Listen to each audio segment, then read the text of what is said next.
developments on Capitol Hill, we've heard pushback from members of both parties against the debt ceiling bill. Even before the legislation comes to a vote in the House, several Republican senators are coming out against the Fiscal Responsibility Act. We want to turn now to CBS News congressional correspondent Scott MacFarlane on Capitol Hill. Scott, we see that you are joined by Kentucky Republican Senator Rand Paul. What does he have to say? We'll find out, Lana and Nikki. If this passes the House tonight, it goes to the Senate beginning tomorrow. Senator Paul from Kentucky, you are one of the seemingly firm no's on this bill. First of all, tell us why.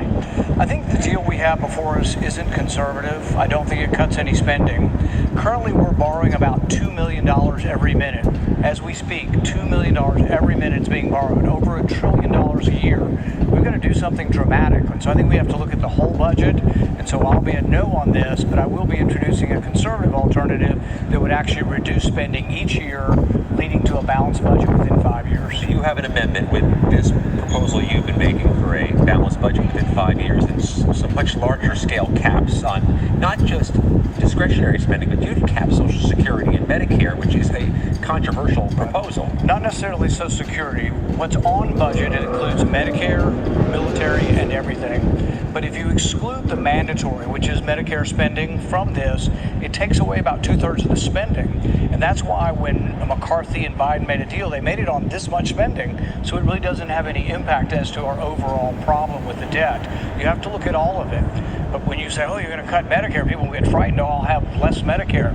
There's actually so much administrative bureaucracy and bloated Medicare that cutting a point or two from the overall budget could be done without affecting anybody's benefits. Let's put that amendment aside, because under the idea that it doesn't pass, right, would you employ any parliamentary maneuvers to delay this proceeding and maybe push it up against that June 5th deadline? Right. The way the Senate worked is we could stretch this till next Monday or Tuesday if we employ all of the parliamentary tactics. Part of negotiating for an amendment vote is they don't have to give me a vote. The majority has to agree to this. And so we say, well, we'll grant back the time. We'll allow the time to be compressed so it can in all likelihood be voted on and passed tomorrow if you'll allow us to have a vote for our constituency. My constituency in my state is conservative. They think we spend too much money up here and they think the deficit's a problem, leads to inflation, etc. They want someone to put something forward that we are for. Whether we win or lose, we'll at least get to say our piece. So understanding this clearly, you'll put down the parliamentary procedures. You won't push this past June 5th, right, so long as you get an amendment vote sometime this week. Exactly. But that leverage is necessary. They don't do it out of the goodness of their heart. The reason I'll get a vote is they know I will persist, and I have made them stay here this weekend. So having done that a few times, it allows the leverage that I have to actually have some impact in order to get a vote. Based on your forecast, do you expect votes on your amendment and votes on this bill by Friday, Saturday? Oh, I think it can be done on Thursday, actually. I think what will happen is I think virtually every Democrat in the Senate will vote for it and half the Republicans.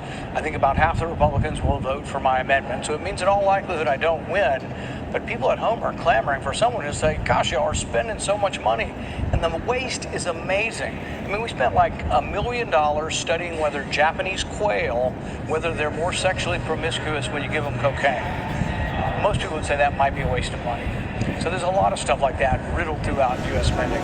Is the next inflection point for this debate, be it quails, military, or Medicare, in January 2025 when they take this up again as a debt ceiling, or do you try to push the issue sooner?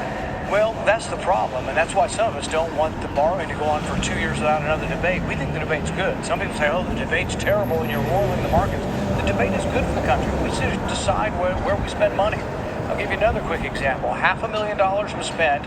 If you take selfies of yourself while smiling and then look at those selfies later in the day, does that make you feel better?